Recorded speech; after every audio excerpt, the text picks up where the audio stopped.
Hi friend, welcome to my YouTube channel MD Saqib classes. आज हम लोग क्लास 9 का एक बहुत ही प्यारा चैप्टर है सेल्फ इंट्रोडक्शन, आत्म परिचय, जिसमें एक महिला, कहने का अर्थ है एक माँ, जो अपने बारे में परिचय कराती है कि कैसे वो सामाजिक बंधन में, कैसे वो पारिवारिक बंधन में बंध जाती है। ना उनके दर्द को, ना उनके तकलीफ को कोई समझने वाला होता है। कैसे वो अपने बच्चों के लिए, अपने परिवार के लिए कामों में बट जाती है और अपनी जो उसकी ज़रूरतें होती है या वो जो सपने देखती हैं उसमें वो साकार नहीं हो पाती हैं। तो हम जिस तरह से पोएम है हम उसको पढ़ते हैं और समझने की कोशिश करते हैं कि एक माँ यानी एक लेडी, एक औरत क्या कहना चाहती हैं। एक मेनली रूप से एक परिवार का हिस्सा, वो सम्मानजनक महिला जिसकी हम इज्जत करते हैं और इज्जत करनी भी चाहिए, वो क्या कहती हैं। सेल्फ इंट्रोडक्शन, आत्म परिचय, जो निर्दा सुरेश का लिखा हुआ है, निर्दा सुरेश का लिखा हुआ है, क्लास 9 की ये पोएम है। निर्दा सुरेश वाज बॉर्न इन 1952। कहने का अर्थ है कि निर्दा सुरेश का जन्म 1952 में हुआ। कब हुआ? 1952 में, ईस्वी में। Is an Indian English poet. ये एक भारतीय अंग्रेजी कवि थी, है ना। भारत की रहने वाली थी और अंग्रेजी में कविता लिखती थी, इसलिए इसको इंग्लिश पोएट कहा गया। With over 100 poems to her credit. कहने का अर्थ है कि इनके खाते में कितने पोएम है? 100 कविताओं का संग्रह है। कहने का अर्थ है कि इनके खाते में 100 कविताएं हैं। She has won several prize. इन्होंने कई सारे प्राइज जीते हैं फॉर पोएट्री, कविताओं के लिए इनको बहुत सारे पुरस्कार मिले हैं। She has began. इन्होंने शुरुआत की working as a teacher in Kendriya Vidyalaya. केंद्रीय विद्यालय में एक शिक्षिका के रूप में इन्होंने अपने करियर की शुरुआत की, अपने काम की शुरुआत की। ठीक है, ये तो हुआ निर्दा सुरेश के बारे में, उनका परिचय हुआ कि वो क्या थी, कब जन्म हुआ, कहाँ पढ़ाती थी, क्या करती थी, है ना। अब हम उनके लिखे हुए सेल्फ इंट्रोडक्शन का जो पोएम है उन पर आते हैं और उनके एक एक शब्द को, उनकी एक एक लाइन को गौर करते हैं। कह रही है कि आई एम ऑर्डिनरी। ये लाइन लिखिएगा, जहां तक ना हम एक बार कर देते हैं। I am an ordinary women with a creativity confined to home and children. समझिएगा इस लाइन को। कह रही है कि पहले मीनिंग देख लीजिए। ऑर्डिनरी का मतलब होता है साधारण, वुमेन का मतलब औरत, क्रिएटिविटी का मतलब होता है सृजनात्मक या रचनात्मक, कन्फाइंड का मतलब होता है बंध जाना या सीमित होना। कह रही है कि मैं एक ऑर्डिनरी औरत हूँ, एक ऑर्डिनरी महिला हूँ, एक साधारण महिला हूँ, with a creativity confined home and children. अपने घर और अपने बच्चों के बीच में जो मेरी सृजनात्मक या फिर रचनात्मक है वो बन चुकी है। समझिए इस लाइन को, बहुत प्यारा सा बात कही है कि कहने का अर्थ है कि एक महिला के अंदर, एक औरत के अंदर भी बहुत कुछ होता है और वो आगे बढ़ना चाहती है, लेकिन अपने घर के बंधनों में, अपने परिवार के बंधनों में और अपने बच्चों के बीच में वो सीमित होकर रह जाती है। उनकी जो जरूरतें होती है वो महदूद हो जाती है, यानी सीमित हो जाती है सिर्फ और सिर्फ बच्चों और परिवार के बीच में। यानी उससे वो निकल नहीं पाती है। परिवार के लिए खाना बनाना हो, परिवार के कपड़े धोने हो, घर का काम करना हो, या फिर बच्चों के टिफिन तैयार करने हो, बच्चों को स्कूल भेजना हो, उनके जूते साफ करने हो, उनके कपड़े धोने हो, इतना ही महिला का काम रह जाता है।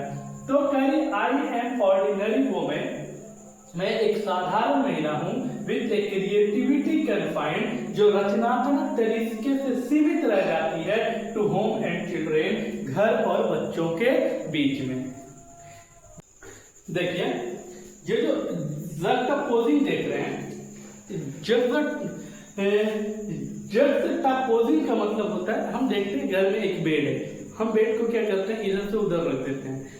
कुछ सामान है, उस सामान को हम क्या करते हैं, इधर से उधर कर देते हैं। तो घर की जो वस्तुएं होती है उसको एक जगह से दूसरी जगह करना, कारपेट्स कहते हैं गलीचे को या दरिया को, दरी को, जो दरी होते हैं। क्यूरियस का मतलब होता है नए नए चीज, अजूबे चीज, नमूने चीज। और लेबलिंग बुक्स का मतलब होता है किताबों में जिल्द लगाना या किताबों को सजाना। टाइम अप शूलेसेस, शूलेसेस का मतलब होता है जूते के फीते को बांधना। आगे कहती हैं कि हम जो बच्चों के बीच में बन गए ना, तो हम क्या करते हैं, घर में सामानों को इधर उधर करते हैं। एक महिला अपने दर्द को व्यक्त कर रही है। एक घर की माँ जो घर में व्यस्त हो गई है, अपने सपनों की उड़ान नहीं हो पा रही है, अपनी जिंदगी नहीं जी पा रही है, अपने परिवार के लिए, अपने बच्चों के लिए खुद को सेक्रीफाइस कर रही है, वो अपना दर्द बयान कर रही है कि मैं घर के सामानों को इधर उधर करती हूँ, कारपेट्स को, वो गलीचे को, वो दरिया को, एंड जो क्यूरियस ना अलग तरीके के जो सामान है, नमूने सामान है, अजीबोगरीब सामान, उनको भी इधर उधर करती हूँ। लेबलिंग बुक्स, किताबें सजाती हूँ, जिल्द लगाती हूँ। टाइम अप शूले से, और जूते के फीते भी बच्चों के बांधती हूँ, है ना। मम्मी तैयार करती है ना बच्चों को स्कूल जाने के लिए, तो वो उसके जूते भी बांधती हैं। अगला लाइन में देखिएगा, कह रहे हैं कि माई सेंसिटिविटी, मेरी जो संवेदनशीलता है, मेरी जो संवेदनशीलता है, सफरिंग का मतलब होता है पीड़ित होना या सहना। साइलेंट ब्लो, हम चुपचाप सहते रहते हैं। वो अपने आप को कह रही, माँ यानी एक महिला अपने दर्द को, अपने तकलीफ को बिना किसी से कुछ कहे, अपनी जरूरतों का इजहार किए बिना घर में मौन रह के हर काम को करती है, अपने बच्चों के लिए, अपने परिवार के लिए, अपने हस्बैंड के लिए करते रहती है। तो कह रही कि मेरी जो संवेदनशीलता है, सफरिंग साइलेंट ब्लोज, यानी कि एकदम आसानी से चुपचाप रहकर, मौन रहकर मैं सहती रहती हूँ। थ्रू ए डिकेड का मतलब होता है दशक, दशकों से, है ना, दशकों से। ऑफ टुगेदरनेस, एक दूसरे के साथ। Hardening to a tortoise shell, tortoise shell कहते हैं, टोर्टवाइस का मतलब होता है कछुआ, और सेल के ऊपर, कछुआ के ऊपर जो कवच होता है, सुरक्षा कवच, उसको सेल कहते हैं। हार्डनिंग का मतलब हार्ड, कड़ा। ध्यान से इस लाइन को समझिएगा। सेंसिटिविटी मतलब संवेदनशील, सफरिंग का मतलब पीड़ित या सहना, साइलेंट ब्लोज का मतलब मौन रहना, डिकेड का मतलब दशक यानी 10 साल, ऑफ टुगेदरनेस का मतलब एक साथ, और हार्डनिंग का मतलब कड़ा, और टोर्टवाइस का मतलब मगरमच्छ, और सेल का मतलब वो कवच जो हार्ड होता है। कह रही है कि मेरी संवेदनशीलता ये है कि मैं इसको सफरिंग कर रही हूँ, मौन रह के सारा चीज को सह रही हूँ। थ्रू ए डिकेड, दशकों से, 10 सालों से।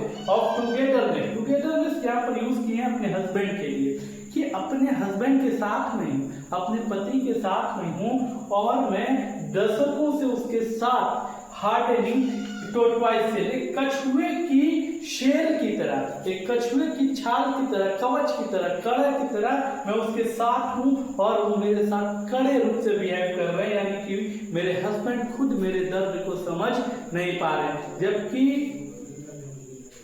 एक हस्बैंड को एक औरत की फीलिंग्स को समझना चाहिए।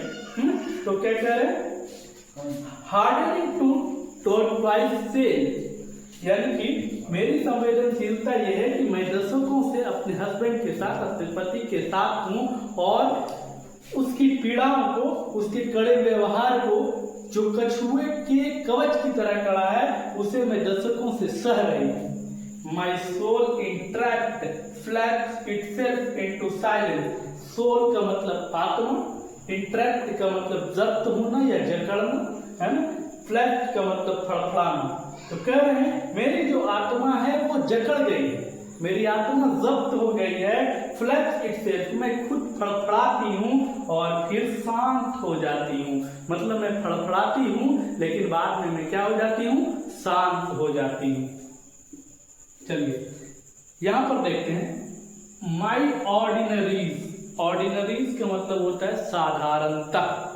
खैर ये a tag to build a me conveniently, conveniently का मतलब होता है सुविधाजनक रूप से। Home and children, extraordinary का मतलब होता है अद्भुत या मतलब असाधारण। परहैप्स का मतलब शायद, वर्थ का मतलब कीमत, सैड ड्राई टीयर्स का मतलब दुखी सूखे आंसू, है ना, डेयर मतलब हिम्मत, क्रैक थ्रू का मतलब निकल पड़ना या आगे चलना। चलिए आप इस लाइन को भी समझते हैं। कह रही है कि माई ऑर्डिनरीज, मेरी साधारणता ये है कि ये tag to build me conveniently to home and children, घर और बच्चों के बीच में मैं सुविधा पूर्वक जुड़ चुकी हूँ, बन गई हूँ। यानी एक माँ, एक औरत अपने आप को एडजस्ट कर लेती है उस माहौल में, अपने परिवार के लिए, अपने बच्चों के लिए वो एडजस्ट कर लेती है, यानी सेक्रीफाइस करती है और फिर उसमें खुशी को तलाश लेती है। तो वो कह रही मेरी साधारणता कि मैं अपने बच्चों और अपने घर के बीच में सुविधाजनक रूप से जुड़ चुकी हूँ। To be made extraordinary पर है जो मुझे असाधारण बनाता है, शायद at the cost of a few sad dry tears, कि कुछ दुखी सूखे आंसू की कीमत के रूप में, that my dare to crack through, कि मुझे आगे बढ़ने की हिम्मत मिले, मुझे आगे चलने की हिम्मत मिले, है ना। अपने आप को वो कहना चाहती है कि मैं इस एक्स्ट्रा ऑर्डिनरी के कारण, इस असाधारण के कारण, मेरे लिए जो दुखी सूखे आंसू है उसकी कीमत के बदले में ऐसा हो सकता है कि मुझे आगे बढ़ने की हिम्मत मिले। बहुत ही प्यारा पोएम था, नीरजा सुरेश के द्वारा लिखा गया। पढ़ने में भी मजा आया। उम्मीद है कि आप लोग इस पोएम को बहुत अच्छे तरीके से समझे होंगे, और अगर आपको समझ आया तो आप हमारे चैनल को लाइक करें, सब्सक्राइब करें, अपने दोस्तों को शेयर करें और कमेंट ज़रूर करें कि आपको ये पोएम कैसा लगा। और भी कोई पोएम आप जानना चाहते हैं कि कोई स्टोरी या पोएम पर मैं वीडियो बनाऊं तो कमेंट करके ज़रूर बताएं। Thank you.